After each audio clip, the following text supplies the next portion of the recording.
All right. Good morning, everybody, and welcome to another edition of SFOF Fiscal Focus.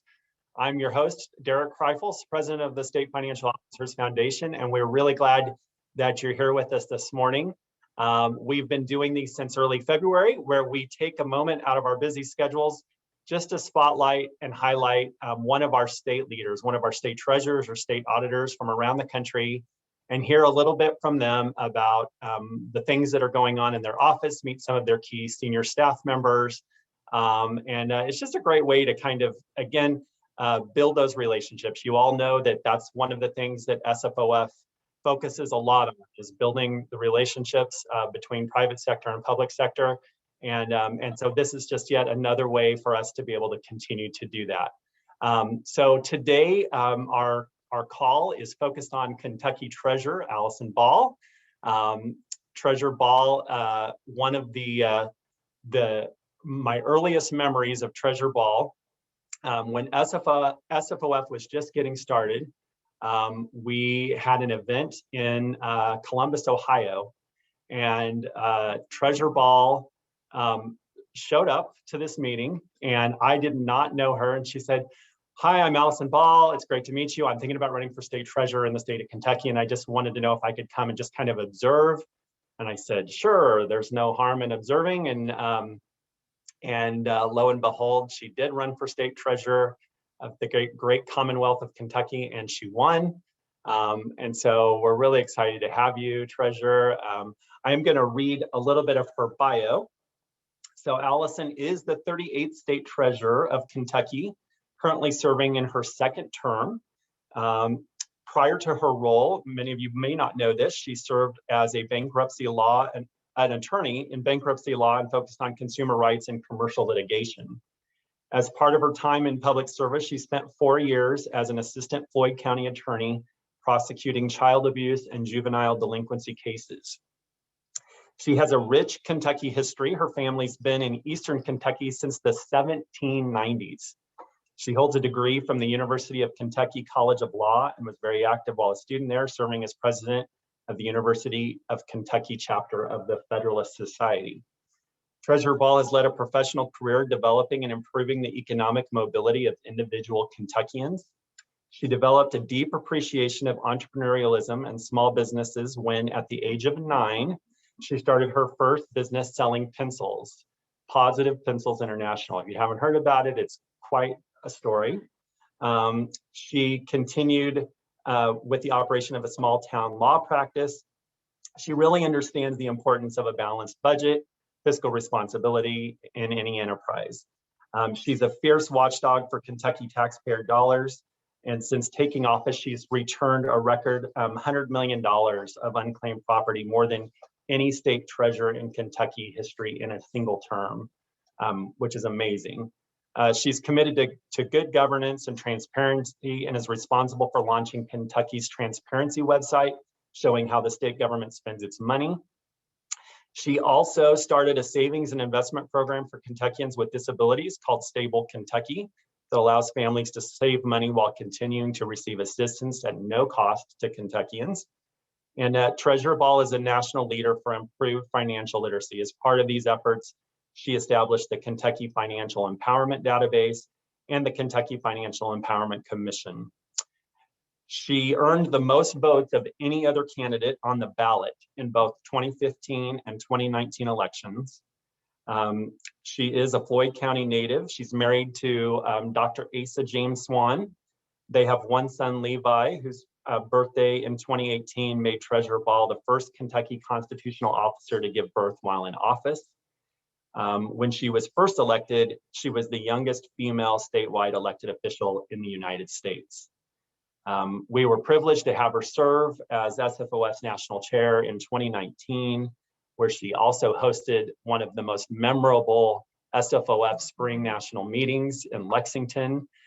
For those of you that missed it, you really missed something fun. It was an incredible experience getting to see the culture of Kentucky. So without further ado, would everybody please join me in welcoming Kentucky Treasurer Allison Ball. Thank you very much, Derek. Yeah, welcome, Treasurer. So why don't you just give us a little bit of kind of step back, in time a little bit, And tell us a little bit about what you were thinking when you decided to run for state treasurer. Why did you run for that office?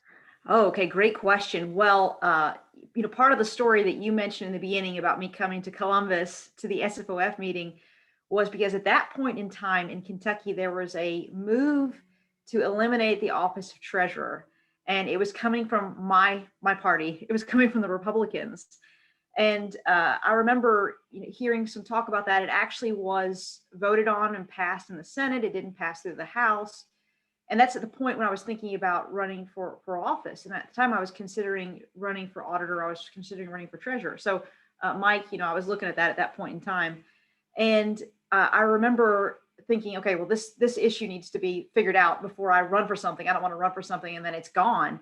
And at that point in time, I think there was a misunderstanding of what the role is supposed to be. It had been held for a real long time by people that weren't super active with the role, weren't very aggressive with it. They ceded a lot of powers away, and it had just become kind of a placeholder position. But as I began looking at it, because I am an attorney, as I began looking at it, the background, the Constitution, I thought, this is actually a significant role, and it just needs someone who cares about doing the job the way it's supposed to be done. So at that point in time, our former treasurer, my predecessor, who's a Democrat, he had, I believe, contacted Richard Murdoch, who was the Indiana treasurer, and said, hey, could you help me do an op-ed about why this role is important, why this is valuable? And it was in the Courier Journal, one of our two main newspapers in Kentucky. And I read this and I thought, this is great. This answers a lot of the questions. There was a poll in it that had been, I believe, commissioned by SFOF that talked about how respected treasurers are when it comes to financial matters, more respected than members of Congress, more respected than governors. And it just explained a little bit about why this role is important and it needs to be taken seriously. So I, at the time, was involved with Young Republicans, and I had a friend who was working for Richard Murdoch, or working in Indiana, and I contacted him and I said, can you get me a way to contact the Indiana treasurer? And so I did, and he helped me figure out a little bit more about what was behind that op-ed. And then he told me about SFOF. I thought, oh, well, I've got to find out who these people are, because they believe in free markets, they believe in limited government, they believe in fiscal responsibility. These are my kind of people. So that's part of actually why I ran for treasurer and how I even found out about SFOF. Those two stories collided. But the more I realized the importance of the role of treasurer, the more I thought, I want to get in there. I want to explain what this role is supposed to do. I want to rehabilitate this in the eyes of the legislature, because it wasn't really the public at the time. It was more the legislature. And I believe I've done that. So one of the things that I focused on, and I'm really glad you asked this question because I wanted to get to this today. One of the things that I've said repeatedly about this job, and this comes directly from our Kentucky Constitution, and I think actually if we were to look at it, the originating statutes and constitutions in your own states, I suspect that it's very similar to what we have, is that this role is supposed to be a watchdog on taxpayer dollars. We're the first stopgap on money coming out of the state's bank account. And I've really emphasized that means that my role is to stop spending if it's not in line with the law, not in line with the Constitution, not in line with regulations. And I've been aggressive in that. And I think that suddenly helped people realize, this isn't just an administrative role. It isn't the kind of thing that can be dealt with by computers. It isn't just a very bureaucratic role, because that was the impression, is that, we're automated. We have computers, we have accounting systems. Why do we need a person who's in control of this? But I think as I started to help people realize, well, no, there's a watchdog role to this. There's an oversight role to this. That's helped change the perception of what this is supposed to be. And I really wanted to talk about that today because I wanted to encourage my counterparts, whether you're in an auditor's role or whether you're in a treasurer's role, if you're someone who is looking to support individuals who are in those roles. I do believe right now, perhaps even more than ever, at least in Kentucky, we really need watchdogs. We need people who take their roles seriously. And, as an attorney, I value separation of powers and those checks and balances. I was on something just recently where I believe it was Mike Harmon who was talking about the importance of checks and balances. I think it was yesterday, actually. I think at the Right to Life event that Mike and I were at. You talked about, people like to talk about separation of powers, and they sometimes leave out, well, that's supposed to be a check on powers. And that's what we're supposed to be doing in our roles. So I've done that in a variety of ways. I actually had one significant situation where I had to legally stop an expenditure when there was a man who was removed from a board for our teachers, not teachers, sorry, the government retirement system, just for general government employees. He was removed from the board, and then he tried to use pension dollars to pay for outside counsel to sue to be back on the board. And when I got the invoice for it, it was a considerable amount of money. It was hundreds of thousands of dollars. And I thought, this is not a legal expenditure of the state. It's like being fired and then trying to use your company's money to pay for your attorney to get back on there. It's basically an employment law situation. So, that was one of the first times that I jumped in an aggressive way as a watchdog. And I've maintained that. And one way that I've done that fairly recently during COVID is you've all had a variety of situations with lockdowns and, is this correct and appropriate? And one of the things that was done in the Commonwealth of Kentucky is the governor issued orders relating to church attendance.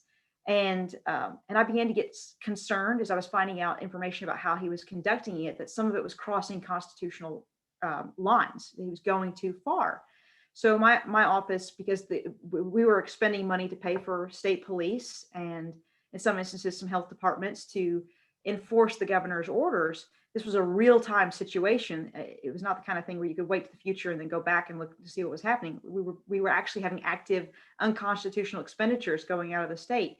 That we looked into it and determined that the governor was unconstitutionally using state police to target church attendance, in some instances to threaten people with arrest for church attendance, to actually conduct surveillance at churches, to write down people's license plate numbers. And some of this was in coordination with the health departments. And I really wanted to not get KSP in trouble, or state police or the health departments, because they were just acting under the instructions of the governor. But it was a worrying situation because the governor was crossing the Constitution to do something that was not legal. And so I issued a report to the legislature in the fall documenting what had happened. And I think that's actually one of the strongest watchdog situations that I've had. So we always need to be watchdogs. We always need to be monitoring. We always need to be making sure we're enforcing those checks and balances. But in a time of COVID where government grows, lockdowns create situations where people can cross lines that they shouldn't cross lines. All the more reasons why we need to make sure we're doing our job. Yeah. Great examples, Treasurer. And one follow-up question to that is, so on the church example,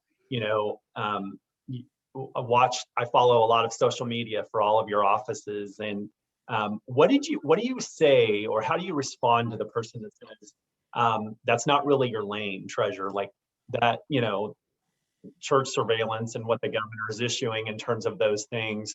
How do you respond to that? Yeah, and this is an easy answer. It costs money to pay state police to do church surveillance. It costs money to have health departments to be monitoring, and they were actually keeping lists of names. Like, this was pretty detailed, extensive situations that were going on. So it was clearly, it could not be conducted with state expenditure. The state had to pay for this to happen. And I'm a watchdog for those taxpayer dollars. I'm supposed to stop illegal things from happening. And that's what was occurring at that point in time. We actually have another instance where I'm already setting up this watchdog role, and all of my bills were vetoed. All of my bills were vetoed by the governor this time around. Big surprise. It's the first time I've ever had a veto bill, and they all were vetoed. So I guess there's some kind of victory in that, in a sense, some kind of notoriety about getting all of your vetoes or all of your bills vetoed. But one of the bills involves a government contract oversight. So we have a government contract review committee. The auditor is on there. It's actually a legislative committee that reviews contracts. And the bill that was vetoed, which was overridden last night, hooray! So it's on its way to be law. Allows the treasurer to have more oversight, because the committee has been often issuing directives that there's problems with certain contracts. one contract in particular is an Ernst & Young contract for unemployment in Kentucky. Our unemployment has been a disaster. And we have this multi-million-dollar contract that is not working in our state. And so we've had situations where the committee has been saying, do something about this, but under the law, the finance secretary who works for the governor can disregard those recommendations. So instead of the finance secretary doing this, well, now the treasurer, who's going to have some more teeth, will be able to do this. So again, this is another instance of a watchdog responsibility that I think might even be a good model for some other states to look at. That's fantastic. I know I always ask each of our state officers that come on this call to maybe introduce some of the key staffers that help you get all of your work done, Treasurer. So I know we have a few of them. If you'd like to make those introductions now, that would be a great time. Yes, I'm going to look through and see who all's on here. I see Leslie Bilby, who is my assistant treasurer and chief of staff. She's dark right now, but she's here and she's ready to answer questions if she needs to. Incidentally, we're both from the same small town of about 3,000 people. So it's not like we planned to someday work together when we were children, but here we are working together, and it's a neat just full circle. Lauren Ferguson, who many of you know because she's an elected officer for SFOF. She is my deputy chief of staff. Leslie and Lauren are also both attorneys. I see Brian Engel, who's my director of disbursements and accounting. He handles the nuts and bolts, what we call the heart of the treasury, is over there. I have Matt Handy somewhere on here. There you are, Matt. Matt is taking up the reins on Able, and he also does a lot of other things for me, like scheduling, and goes out into the field with me when we need to do that. But he's becoming an expert on our stable program. Let's see, I believe that Noah Friend is on here too, who's my general counsel, who was in the trenches with me on that report. We both went and testified for over an hour and were grilled by mostly the Democrats that were present that day. I believe that's what we've got. That's who's here. Oh, Catherine, I believe, is on here as well. Catherine may be dark, as I believe she just had her second baby, so there may be babies in the background. But Catherine is my comms director. That's great. Well, welcome. I know I've had the privilege of getting to work with most of your team and really enjoy it. And every time I get to work with someone in your office, it's always a very pleasant and enjoyable experience. So really appreciate all of you staff members that are working for the treasurer and other staff that are on here as sometimes the unspoken heroes that are getting a lot of the behind the scenes and late hours and early mornings and weekend work and things like that. So thank you. Let's shift a little bit, Treasurer. When I think about some of the state officers across the country and what you're kind of known for or where you've excelled, someone called me the other day and said, okay, so in terms of state treasurers that have done really well in the area of financial education, who do you think of? And like Allison kind of just like screams to mind because of all of the things that she's done, and not just, in terms of, hosting events or going out and talking about the importance of it, which all of the treasurers and auditors do. It's something that everybody sees as an implied role of their office. But Treasurer, you shepherded a law that passed a high school graduation requirement. You shepherded a law that created a state financial empowerment commission. You're doing a lot with this topic, and it's one of those ways I keep going back to, for all of the corporate folks that are on the call, it's really easy to watch state or federal government go, look at all the issues we're having in terms of our governments and the financial issues. And so much of it goes all the way back to just basic financial ed, a lack thereof. I am shocked time after time when I have conversations with state and local legislators, local city council, school board, who sometimes don't understand some of the basics of financial education. And so, this is one of those ways that we can start righting the ship, if you will. And Treasurer Ball's been a leader in that. So I'd love for you to just talk a little bit about all the ways that you've been thinking about financial education in your state. Absolutely. It's one of my favorite topics, and it's something I really do believe has a generational impact.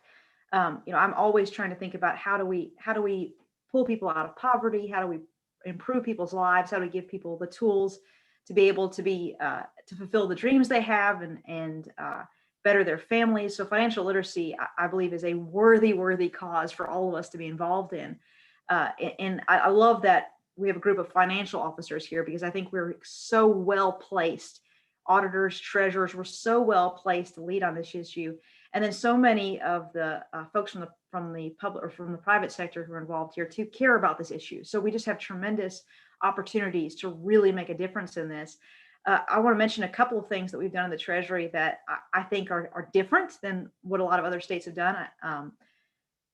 And there could possibly be good models for other people or ways that we can kind of work together and improve.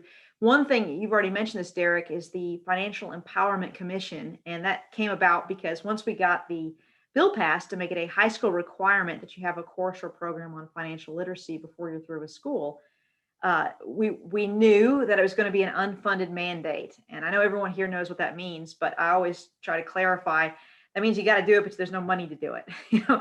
So we knew that was going to be the result. So we had to figure out a creative way to make sure that schools could meet this requirement without getting more taxpayer dollars. And, and as treasurer, as a watchdog on taxpayer dollars, I don't want to spend more taxpayer dollars than we have to. I want to stretch our dollars and be smart with it. So we had to be creative to figure out how can we make sure schools have the resources they need to meet this requirement. So we came up with, over the course of many meetings with stakeholders across the state, we came up with the Financial Empowerment Commission. And I know financial literacy and financial empowerment are sort of interchangeably used, but I love the phrase financial empowerment because I really believe that captures what we're after. People being empowered to direct their lives the way they want to direct it because they have financial training. So this is really a way to partner with the private sector as well as nonprofits and even take federal or state dollars if that ever becomes available. But mostly it depends on partnerships with the private sector and the nonprofit world to join with us to pay for the resources. So we have a board that's made up of people who are from different stakeholder groups. The credit unions in Kentucky have been phenomenal to work with. The banks have also been great to work with, but the credit unions were the first to step up and say, we're going to make sure you have the funds that you need. So they committed considerable dollars. The banks have also been supportive and jumped in, and we have hopes to be able to continue to strengthen and utilize that relationship as well. But both of them from the financial institution world, I think, are well placed to recognize the value of financial literacy. So we have someone from each of those worlds who are on the board. We have the Federal Reserve on the board. We have academics, and then we have people who are involved in different ways. But one thing I really want to point out is that the Financial Empowerment Commission, of course, focuses on students because we knew we had to make sure schools had what they need to pay for this requirement.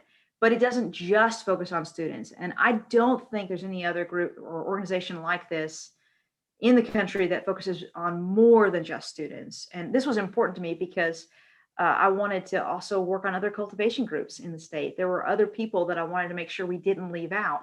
And those groups include emerging adults, aging adults, used to be called senior citizens, and I think that's sort of fallen from favor now. So aging Kentuckians, active military and retired military, because many of them have come out of a very structured system and now they're having to make different financial decisions.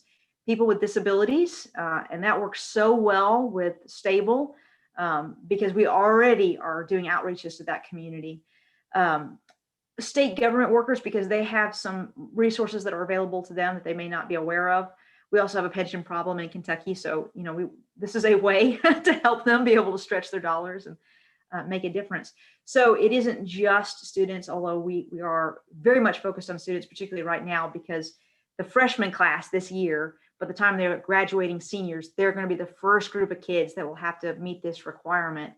One thing that's been a surprise to me, and I'll tell this to anybody who's considering getting involved in pushing a financial literacy requirement within their state, is that while we got that passed about 3 years ago now, 3 sessions ago, we have come to learn in the last year that many teachers have no idea that this exists. So the commission has really had to do a lot of legwork, making sure teachers know about this, and then also know that, hey, we're here to make sure to help you in meeting this requirement. But I've been shocked. I kind of thought, okay, all teachers are going to know right away and they're going to start working on it, but people have not known. So that's something that we've learned just from experience. And I think if anybody else tries to follow this path at all, we can kind of help with that, because I would never have anticipated that would be the situation. And we've been dealing with that.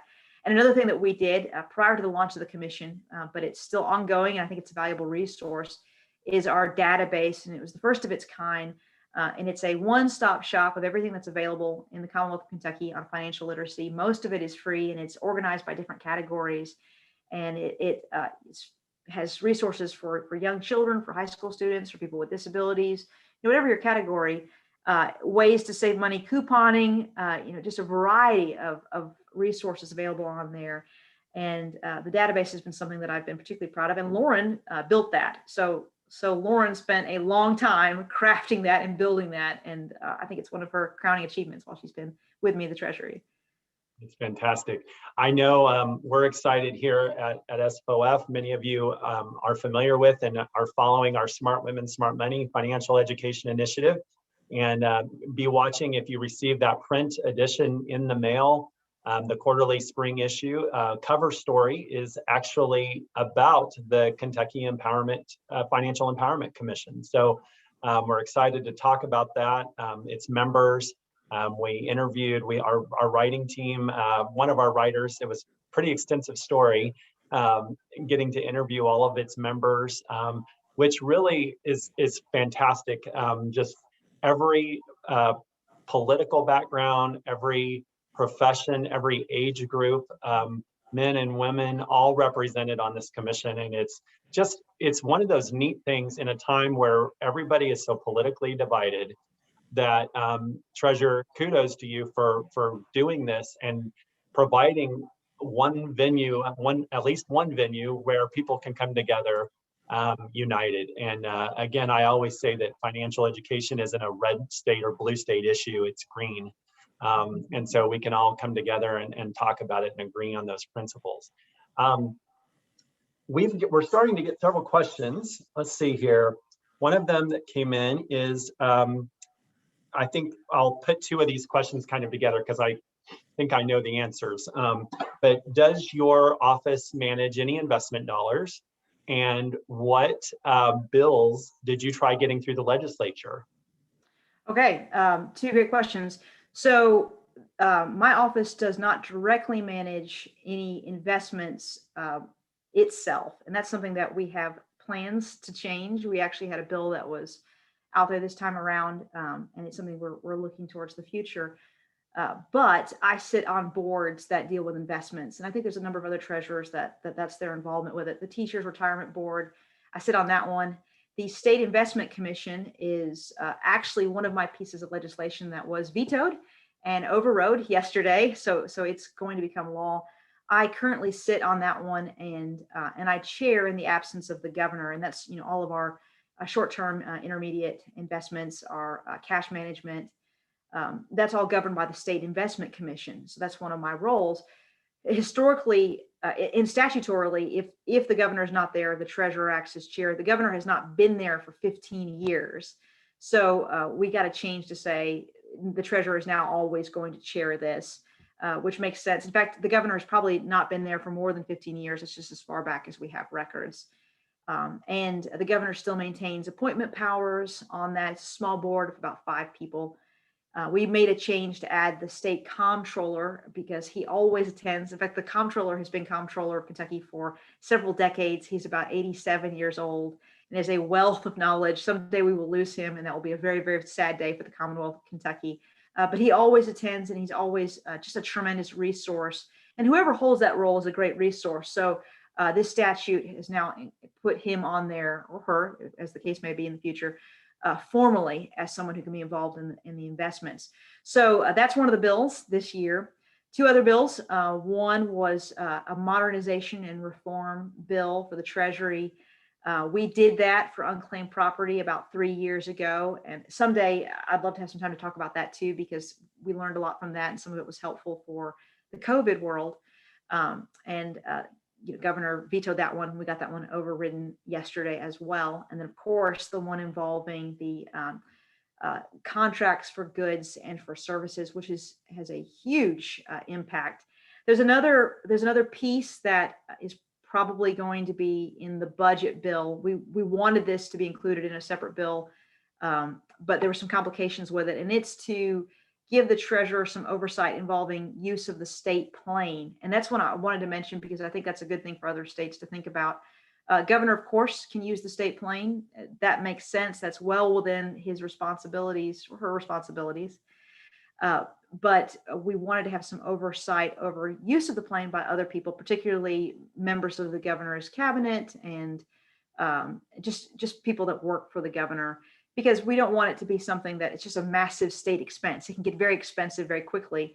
So last year it was a part of the budget bill. It's a part of the budget bill this time. Governor did a line item veto on it, and I think it's going to be overridden, which we actually have a whole structure set up in place where they can still use the plane. They just have to show that it's the cheapest and also the best use of time. So sometimes, something's imminent and you've got to use the state plane. It has to be done that way.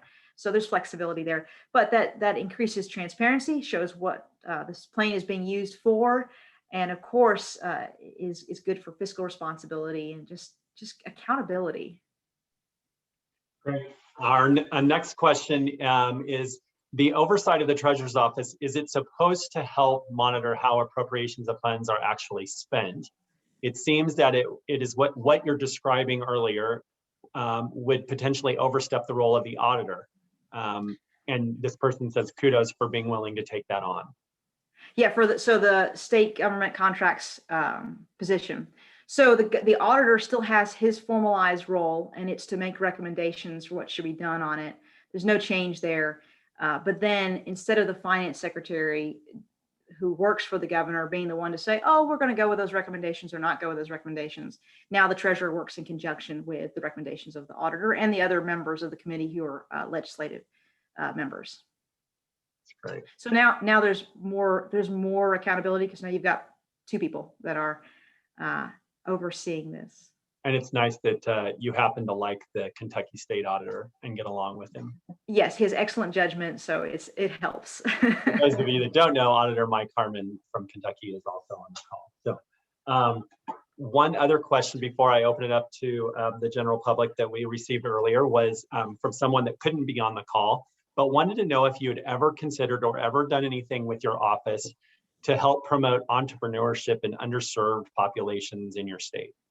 Yes. So that's the kind of thing that I take up quite a bit just on my own when I speak to groups of people. Often it's women entrepreneurs who are wanting to start a business, but it goes very nicely with financial literacy. So it's often something that's included. One of the members of the commission is Junior Achievement, who really focuses a lot on free enterprise principles, starting a business, free markets. They have a long track record of really having great ability to train people on what these principles mean. So a lot of it is just incorporating what I'm doing on financial literacy. I've actually thought for a long time that financial literacy is a great way to teach entrepreneurialism. It's a great way to teach the basic principles of the free markets. So they go very nicely together. I agree with that, and we do a lot of fun stories in the magazine about entrepreneurs that have overcome different hurdles and inspiring other folks to do the same. I'm going to open it up to see if there's any other questions at this time from anyone that's on the call. Feel free to unmute yourself, tell us who you are, who you're with, and feel free to ask a question.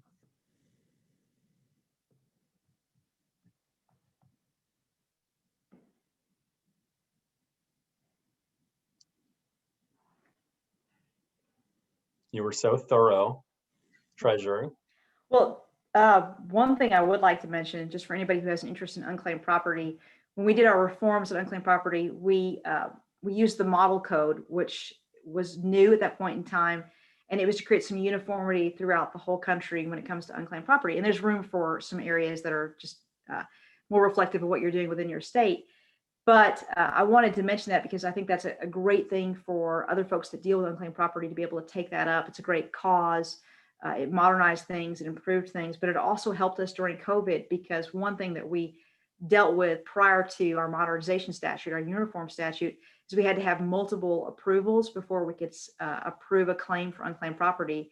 And this allowed us to, if it was a small dollar claim, to be able to have just one approval. Actually, we have some flexibility on how we do the approvals, but we only had to have one. And that allowed us to be really fast on these $250 and under claims, which was important this last year because people needed money quickly. And we actually were able to have more claims processed last year than the year before that. As far as big dollars go, we did more in 19 than we did in 20, but in 20 we got more claims processed. And that was good to do that because people needed money last year. So that's something I wanted to throw out there. That's great. We've got 3 questions that have popped up. I'll start with Greg Mullins, then next on deck is Tom Jordan. Go ahead, Greg.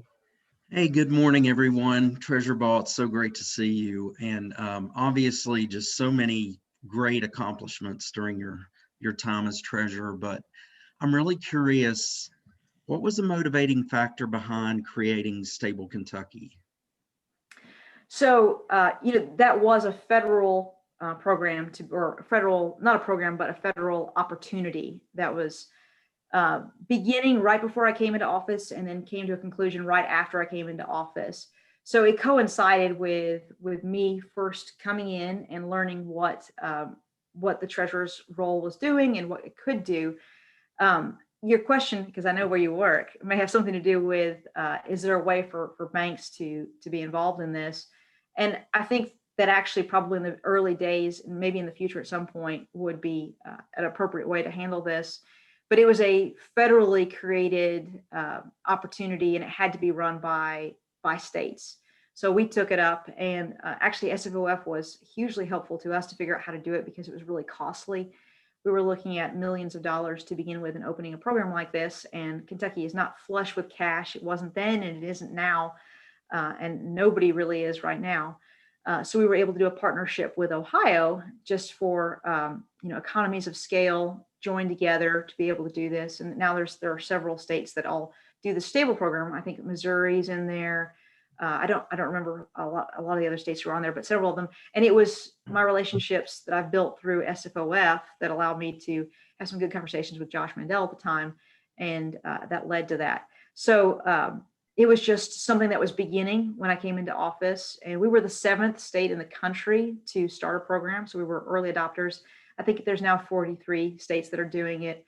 And it's been a tremendously helpful program, I think, to people who have disabilities. Many of you know what it is, and Matt is becoming well-versed in it in my office, but it allows people to save when they otherwise were being penalized from saving. Yeah. And there may be a role in the future for financial institutions to be involved, which I think would actually be appropriate. Yeah, great question. Let's go to Tom Jordan, CEO of Public Trust Advisors next. Hi, Treasurer Ball. How are you? Doing great. Good to see you. Good. Hi. You had mentioned earlier, I think, sort of at the outset, something about you handle the oversight of investments, yet the way you're structured, you don't currently do investments or short-term investments for the state. I'm just curious, why does that exist under a state structure? And do you find that to be better or worse as you operate your responsibilities as a treasurer? So the State Investment Commission, is run by a board, and then the actual investments are conducted by the Office of Financial Management, which is attached to one of the governor's cabinets.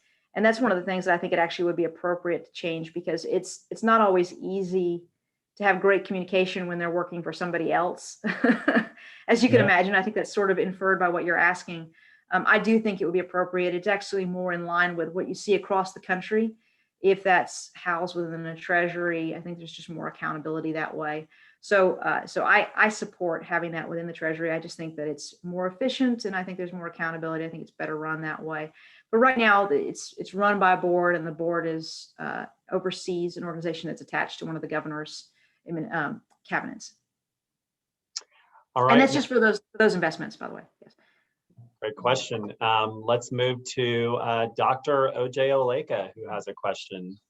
Who knows a lot about this. who happens to be the former assistant state treasurer to Treasurer Ball. Well, and my question really isn't that complicated, but I did want to kind of foreshadow this with a comment so that everybody kind of understands what the treasurer has accomplished here. In 2015, when she first ran for the office, and she may have touched on this, I came in late, there was a candidate who talked about eliminating the office. This was something that the General Assembly was discussing. And now 5 years later, they're giving the treasurer its proper due. They're expanding its responsibility in the place that it should be. This is a testament to Allison's leadership, to her credibility, to her competency. I think it's important to understand that because the supermajorities could have gone the other way. There were some 20 bills that they had to override from the governor's veto, and they chose to support the treasurer in all three of these efforts and endeavors. What that says is that leadership matters. Leadership is important, but also relationships matter, I think, as well, which leads into my question for you, treasurer, and it's one that I ask every time I'm able to get on one of these spotlights. Can you talk about how your relationship with other elected officials, whether it be fellow executives or the General Assembly, has helped in your success to becoming the greatest state treasurer in the history of the Commonwealth? If you hire very well, then that helps with relationship building. Actually, there's a lot of truth to that. I think we have an excellent team, and we really have focused on building relationships. And relationships do matter. Sometimes you can work across the aisle, and that's great when that opportunity arises. And we've been able to do that in many instances. And then sometimes you have to stick to your guns and take a position that other folks won't agree with. But relationships do matter, and I think those efforts pay off in time. And hiring well makes a difference. We're also excited. Dr. Oleka is also one of our board members, along with Jimmy Kemp, who are on this call. So we're really honored to have them continue a part of SFOF. Any other questions for Treasurer Ball?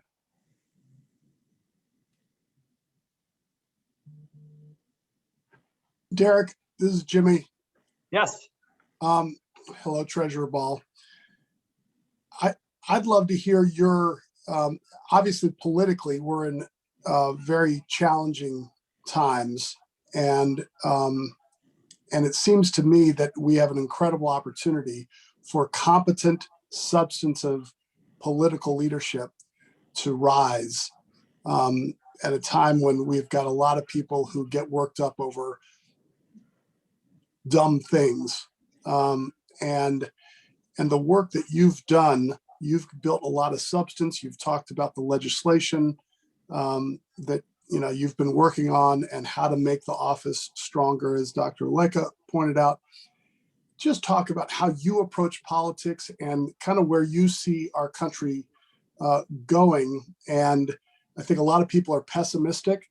I'm interested in your optimism, pessimism, what you think the strengths and weaknesses of our current political dynamics are, because we need some successful politicians who have substantive capabilities. And I'm biased, but I think that you are one of those. So I'd love to hear your kind of outlook for Kentucky, but also for our country at a difficult time. Thank you, Jimmy. That's a tremendous question, and there's a lot to that. I am a person who's naturally optimistic. I do believe that optimism produces results. So that's something that's not just a personality thing, but I actually believe that it's effective. So that's something that I've tried to cultivate and maintain, and I like it to be part of the environment of my office. And I like to find people who also share that. And I think you can kind of see that the team that I have are similar people. I do believe in statesmanship and civility, and I'm a person of faith, so I know that everything I do reflects my relationship with Jesus and what that means.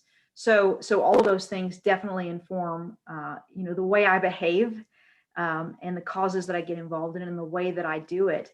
And I think those are guiding principles for me personally in the role that I have and any roles that I'll have in the future. I also think, and I just want to mention this as part of that, is I think it's very, very important to have a good team and to build a team that has a future. I've been very intentional with all of my hires, people that We share a vision, and we do share a commitment to optimism and conservative principles. And people who I know won't stay with me forever. I knew that OJ wouldn't stay with me forever because he's got tremendous gifts and a tremendous calling, and the same is true for everybody else who I've had the privilege to work with while serving in office. One of my staffers is now the youngest woman to hold a position in the state house in Kentucky history, Shamara Heverin, and many of you may have met her at some point in some SFOF event. She actually sponsored one of my bills this last session. So I really do believe in identifying and encouraging and believing in other people. It's not just me, it's a lot of other people too. And I think that's something that's important for those of us who believe in these principles, to think about multiplying, and we multiply by the people that we're around. I think that's one of the things that I appreciate about Mike Harmon, is that he hired so well with Sarah Beth Gregory. It's another person like that. Sarah Beth and I went to law school together, so I've known her for a long time. But I think there's actually a lot that can be done if you're intelligent as an executive in hiring people who are also going to make an impact and make a difference. Thank you. Great answer. And I agree. I think having a great team is an example of how your leadership works. You can't do it otherwise. So congrats. Thank you, Jimmy. Any other quick questions? Well, I want to thank you, Treasurer, for spending so much of your valuable time with us today. It was always fun to get to catch up and to hear what you're thinking. I would like to let all of our corporate folks know, and our state leaders that are on this call, to be watching this week. We will be opening registration for our summer SFOF national meeting, July 27th through the 30th in Salt Lake City. And the reason why this is so important, and I'm going to point it out today, is for the first time, excuse me, in our history, excuse me, we are doing our meeting in conjunction with the American Legislative Exchange Council, the National ALEC Conference, which represents about 3,000 state representatives and state senators from across all 50 states. They just opened their registration, and they also just opened their hotel block, which is key. So when I open it, I would really encourage all of you, even if you aren't for sure that you're able to make it, or if your corporate, if your corporation isn't sure that they're going to allow travel come July, I would really encourage you to go ahead and book a room. And there will be a time when you can get out of that without penalty.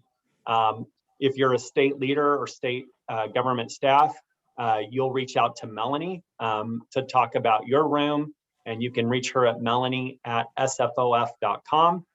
Really simple. But for all the corporate folks, there will be a link that we will email to you, and it will also be on the events tab on the website, sfof.com, where you can go and book your room at the group rate.